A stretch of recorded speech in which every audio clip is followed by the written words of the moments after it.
नमस्ते। मैं रेनोस वैकिस, विश्व बैंक में प्रमुख अर्थशास्त्री और accelerating development ideas for impact का आपका मेजबान हूं। यह आपका सामान्य पॉडकास्ट नहीं है। ये आर्थिक विकास के लिए विश्व बैंक संस्थान द्वारा आपके लिए लाई गई एक एआई संचालित बातचीत है, जहां हम एक लक्ष्य को ध्यान में रखते हुए नवीनतम शोध को उजागर करते हैं, बड़े विचारों को वास्तविक दुनिया के प्रभाव में बदलना। चलो शुरू करते हैं। परिचय के लिए धन्यवाद रेनॉस। हम में से ज्यादातर लोग अपनी रोजमर्रा की जिंदगी में ग्लोबल इकोनॉमिक कैटेगरीज के बारे में नहीं सोचते, लेकिन उनके असर को जरूर महसूस करते हैं। ग्लोबल इकोनॉमिक प्रोस्पेक्ट्स 2026 रिपोर्ट का चैप्टर 4 पढ़ते हुए मैं लगातार यही सोच रहा था कि फ्रंटियर मार्केट इकोनॉमी सुनने में कितना टेक्निकल और थोड़ा दूर सा लगता है, जब तक ये एहसास न हो जाए कि ये उन जगहों के बारे में है जहां ग्रोथ बहुत करीब महसूस होती है, लेकिन कभी भी पूरी तरह से गारंटी शुदा नहीं होती। हाँ, ये वाकई दिलचस्प समूह है। जब हम फ्रंटियर मार्केट इकोनॉमीज यानी एफएम्स की बात करते हैं, तो 2025 तक इसमें कुल 56 खास देश शामिल हैं। ये देश बिल्कुल बीच की स्थिति में आते हैं। अभी ये ब्राजील या इंडिया जैसे बड़े इमर्जिंग मार्केट्स नहीं बने हैं, लेकिन बाकी डेवलपिंग इकोनॉमी से एक कदम आगे जरूर हैं।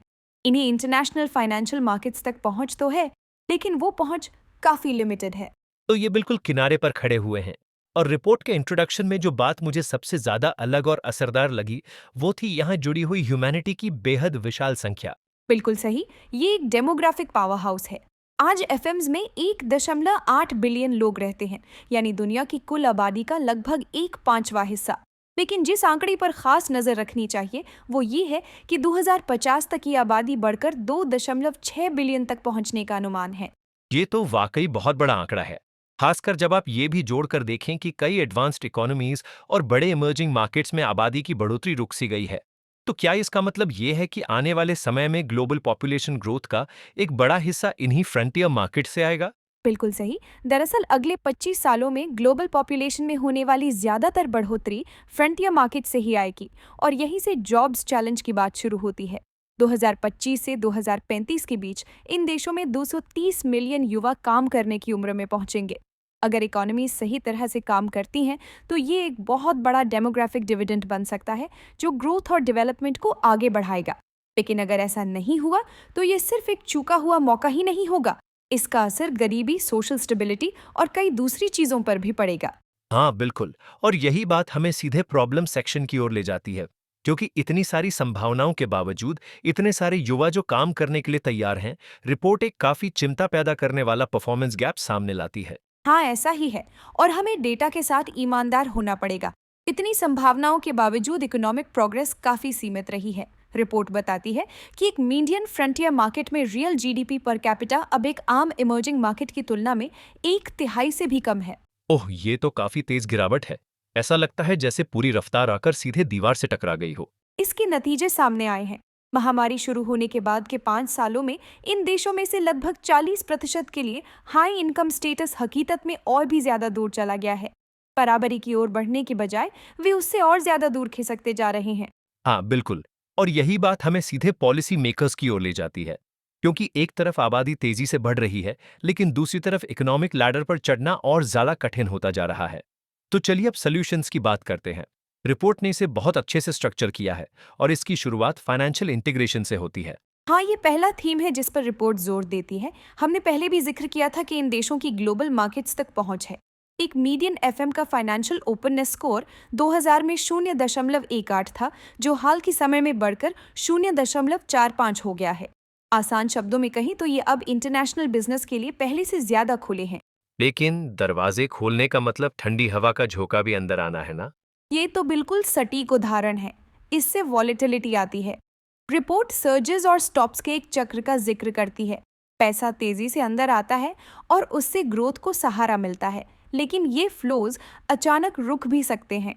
और डेटा दिखाता है कि किसी सर्ज के ठीक बाद कैपिटल इनफ्लोज के स्टॉप होने की संभावना लगभग 2 गुना हो जाती है। ये दावत या अकाल जैसा है। बिल्कुल। और फ्रंटियर मार्केट्स के लिए ये वॉलेटिलिटी संभालना खास तौर पर बहुत मुश्किल हो जाता है। यहीं से डेट चैलेंजेस की बात आती है, और इसमें फ्रंटियर मार्केट्स बिल्कुल फ्रंट लाइन पर हैं। 2020 के बाद से फ्रंटियर मार्केट्स में जितने सॉवरेन डिफॉल्ट्स हुए हैं, वे बाकी सभी कंट्री ग्रुप्स को मिलाकर भी उससे ज्यादा हैं। सदी की शुरुआत के बाद से इनमें से लगभग 2/5 हिस्सा कम से कम एक बार डिफॉल्ट कर चुका है। 2/5 हिस्सा, ये सच में बहुत ज्यादा अस्थिरता है। जरा सोचिए, ऐसे माहौल में कोई छोटा बिजनेस चलाना या परिवार का बजट प्लान करना कितना मुश्किल होगा, जहां नेशनल इकोनॉमी कभी भी इतनी जोर से ब्रेक लगा दे। जमीन पर रह रहे आम लोगों के लिए ये हालात बेहद मुश्किल होते हैं। यहाँ कई तरह की स्ट्रक्चरल कमजोरियां हैं। इनमें से एक ये है कि इन इकोनॉमीज पर फॉरेन करेंसी में काफी ज्यादा कर्जा होता है और इनकी सेफ्टी नेट्स, जिसमें इनके रिजर्व्स भी शामिल हैं, आमतौर पर इमर्जिंग मार्केट्स के मुकाबले काफी कमजोर होते हैं। तो फिर यहाँ समाधान क्या है? ये हालात को कैसे संभालें और इस डगमगाती नाव को कैसे स्थिर करें? रिपोर्ट दो मुख्य पॉलिसी लीवर्स की ओर इशारा करती है। पहला, बफर्स बनाना। पॉलिसी मेकर्स को ऐसे इंस्टीट्यूशंस और बफर्स तैयार करने होंगे जो इन झटकों को बेहतर तरीके से सहन कर सकें। दूसरा, डोमेस्टिक मार्केट्स को और गहरा करना। मतलब अपनी ही करेंसी में उधार लेना। आंशिक रूप से हाँ, लोकल करेंसी बॉन्ड मार्केट्स को डेवलप करना जरूरी है। जब आप अपनी ही करेंसी में कर्ज लेते हैं तो ग्लोबल एक्सचेंज रेट में बदलाव आपको रातों हाथ दिवालिया नहीं बना देता। असल मकसद इसी मिसमैच को कम करना है। ठीक है, तो ये हुई डिफेंस की बात। अब जरा ऑफेंस पर आते हैं। रिपोर्ट में एक सक्सेस रेसिपी का जिक्र है और मुझे ये हिस्सा इसलिए बहुत पसंद है क्योंकि ये साबित करता है कि ये मुमकिन है। और यही वो हिस्सा है जो मुझे भी बहुत पसंद है। रिपोर्ट टॉप क्वार्टाइल परफॉर्मर्स की पहचान करती है। इन देशों में रियल जीडीपी पर कैपिटा सिर्फ बढ़ा ही नहीं बल्कि लगभग 4 गुना हो गया। 2000 में लगभग $1500 से बढ़कर 2024 में $6000 तक। 4 गुना? ठीक है, तो फिर सीक्रेट सॉस क्या है? उन्होंने ऐसा क्या किया जो बाकी लोगों ने नहीं किया? कई चीजें थी। सबसे पहले इन्वेस्टमेंट। टॉप परफॉर्मर्स में इन्वेस्टमेंट ग्रोथ बाकी देशों के मुकाबले दोगुनी थी। दूसरा, गवर्नेंस। उन्होंने ब्यूरोक्रेटिक क्वालिटी को बेहतर किया और करप्शन पर कंट्रोल किया। तीसरा, फाइनेंशियल एफिशिएंसी। उन्होंने बैंकों के लिए पैसा उधार लेना सस्ता बनाया और इसके अलावा उन्होंने सरकारी कर्ज की बढ़ोतरी को कंट्रोल करने का काम भी बेहतर तरीके से किया। अब सारी कड़ियां जुड़ती हुई लग रही है। ये सिर्फ एक चीज नहीं है बल्कि पूरा इकोसिस्टम है और रिपोर्ट हमें सच में इसके लिए खास रास्ते भी दिखाती है ना? यानी रियल वर्ल्ड उदाहरण।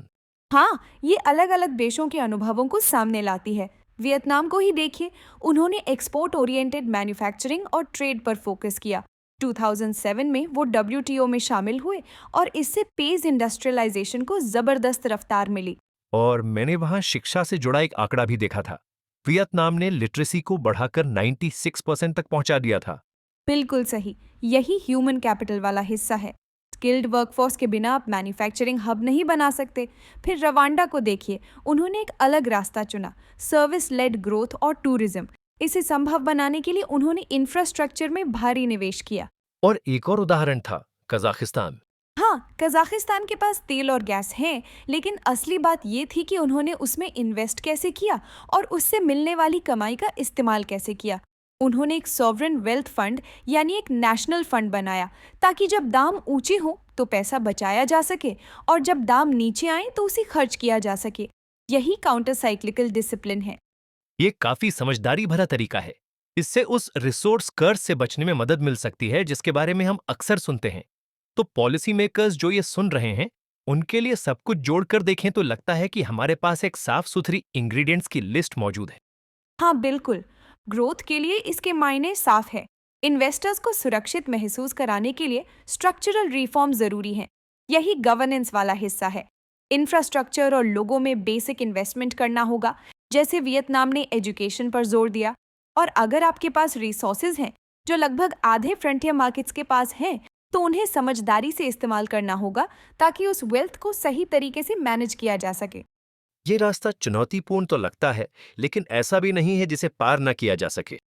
ये रास्ता पार किया जा सकता है। निष्कर्ष की ओर बढ़ते हुए रिपोर्ट जोखिमों और मौकों के बीच बहुत संतुलित तस्वीर पेश करती है। हाँ, डाइवर्जेंस का खतरा है, जहाँ जीवन स्तर पीछे की ओर फिसल सकता है। इसे नजरअंदाज नहीं किया जा सकता। लेकिन दूसरी तरफ इन देशों के पास फायदे हैं। बहुत बड़े फायदे हैं। दूसरी डेवलपिंग इकोनॉमीज के मुकाबले इनके पास बेहतर कैपिटल स्टॉक्स हैं और इन्होंने ह्यूमन कैपिटल में भी ज्यादा निवेश किया है। और भविष्य के लिए एक बेहद अहम बात यह है कि इनमें से कई देशों के पास क्रिटिकल मिनरल्स की भरपूर संपदा है, जैसे मैंगनीज, टैंटलम, लिथियम। ये वही मटेरियल्स हैं जिनकी दुनिया को एनर्जी ट्रांजिशन और नई टेक्नोलॉजीज के लिए ज़रूरत है। तो एक तरह से उनके हाथ में ग्रीन फ्यूचर की चाबियां है। बिल्कुल, लेकिन उस संभावनाओं के ताले को खोलने के लिए पॉलिसी मैसेजेस सिर्फ फाइनेंशियल इंटीग्रेशन और डेवलपमेंट तक सीमित नहीं है। इन्हें कुछ बुनियादी अच्छी इकोनॉमिक प्रैक्टिसेस के साथ एक ड्यूअल अप्रोच में आगे बढ़ाना होगा। पहला, मैक्रो इकोनॉमिक स्टेबिलिटी और इंस्टीट्यूशंस को मजबूत करना, ताकि झटकों को संभालने और बिजनेस को अट्रैक्ट करने के लिए पॉलिसी क्रेडिबिलिटी बन सके। दूसरा, इन्वेस्टमेंट ग्रोथ को सपोर्ट करने के लिए स्ट्रक्चरल रिफॉर्म्स को आगे बढ़ाना। इसी तरह अगले दशक में आने वाले 230 मिलियन अतिरिक्त युवाओं के लिए और उनके बाद आने वालों के लिए भी नौकरियां पैदा की जा सकती हैं। ये इसे खत्म करने के लिए बहुत असरदार बात है। ये सिर्फ इकोनॉमिक्स की बात नहीं है, ये अगली नस्ल के लिए एक सुरक्षित भविष्य सुनिश्चित करने की बात है। बिल्कुल ऐसा ही है। ये हमें याद दिलाता है कि भले ही फ्रंटियर एक वॉलेटाइल जगह हो, लेकिन वहीं वो ग्रोथ छुपी है जिसे अनलॉक किया जाना बाकी है। अगर पॉलिसी मेकर्स स्टेबिलिटी को रिफॉर्म्स की हिम्मत के साथ बैलेंस कर पाए, तो डेमोग्राफिक डिविडेंड बोझ नहीं रहेगा, वो ग्लोबल इकोनॉमी को ऊपर उठाने वाला इंजन बन सकता है। अब आपकी बारी रेनोस। हमसे जुड़ने के लिए आपका बहुत बहुत धन्यवाद। आप हमारी वेबसाइट पर जाकर पूरा रिपोर्ट पढ़ सकते हैं। लिंक डिस्क्रिप्शन में दिया गया है। अपकमिंग एपिसोड्स की जानकारी सबसे पहले पाने के लिए जरूर सब्सक्राइब करें। और जाने से पहले इस एपिसोड के बाद आप क्या अलग करने जा रहे हैं, हमें जानकर खुशी होगी कि आपने क्या सीखा, उसे आप कैसे प्रैक्टिस में लाने वाले हैं और आगे आप किन टॉपिक्स पर हमारी बात सुनना चाहेंगे। हमें आपसे जानना अच्छा लगेगा।